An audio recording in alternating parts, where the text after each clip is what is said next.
the most catastrophic outcome in college admissions is getting denied from your dream university.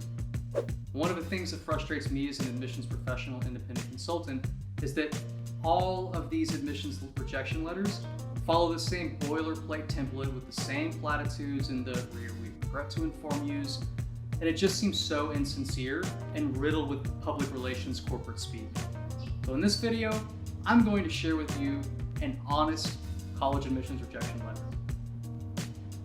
Dear heartbroken student, we regret to inform you that we cannot offer you the opportunity to accrue a lifetime of crippling debt to help supplement the salary of our football coach's second strength and conditioning coach. Unsurprisingly, this year's pool of applicants was the largest and most accomplished we've ever received, just like every year for the past 47.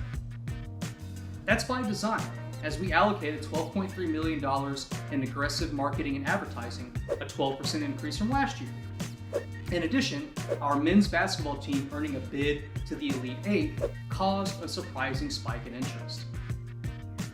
We appreciate that you applied after we solicited your application from College Board's PSAT list for 4 cents. Following us on social media and visiting our campus may have gotten your hopes up, and we do not take responsibility for leading you on. You actually, believed you had a chance because of a direct mail postcard? Everyone gets those things. Prestige is overrated anyway, says us, the prestigious university who fights tooth and nail to maintain our US News ranking. We confess that we didn't review your application particularly closely. Once we're able to break your application down into compartmentalized data points, we move on to the next one. With budget cuts to our admission staff and receiving 55% more applications from last year, partly because we went test optional to supposedly increase college access, we had to read your application even quicker than the usual 8 to 10 minutes. We also honestly needed to admit a lot more rich kids on campus to compensate for budget shortfalls due to COVID-19, and sadly, you're merely middle class without legacy preference or niche sports recruitment.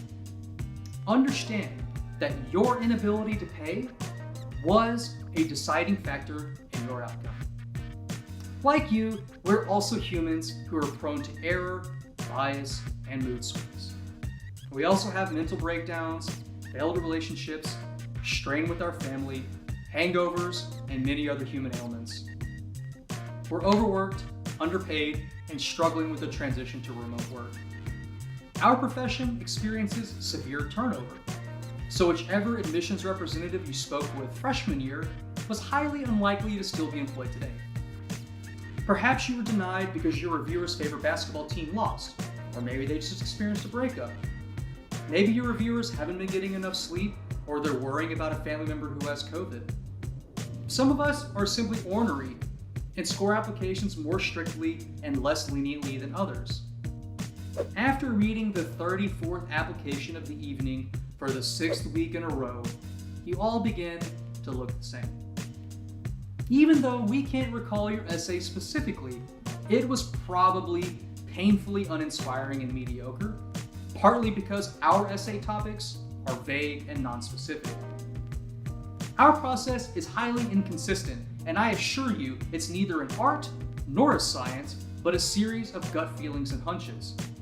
Pretty much anybody could do our jobs, but we like to pretend that we have special insights into human nature and authenticity, of which your score was a 3-.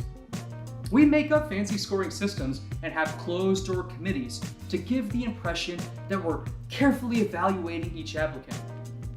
Unfortunately, it's mostly kabuki shadow theater. Nobody, not even us, can explain exactly why you were rejected and others admitted, so don't ask us. Everyone gets this same stupid letter vetted by our public relations team, so you don't even have the benefit of knowing just how close or how far you were to getting in. We understand universities that are significantly more competitive than us may have actually admitted you. But each of our peer institutions thinks we're so special, which allows us to claim that you didn't quite fit in our holistic review process. Outcomes are unpredictable and inconsistent, but hey, that's life, isn't it? We have waitlists, deferrals, appeals, and letters of continued interest that distribute spaces randomly. But we will never resort to an actual lottery. We prefer to maintain an aura of secrecy to cover our asses in case we enroll certain demographics at the expense of others. Isn't holistic review just wonderful? We could extend admission to many more applicants by expanding our enrolling class sizes dramatically, but that would tarnish our luxury brand image and artificial scarcity. 1,700 incoming students has worked well for us during the past century. Why change things despite a pandemic that requires educating our students virtually, yet without decreasing tuition fees? We admit it's totally within our power to admit some of the more than 12,000 4.0 GPAs and 1520 plus SATs that we rejected, but that might cut into our endowment's capital gains.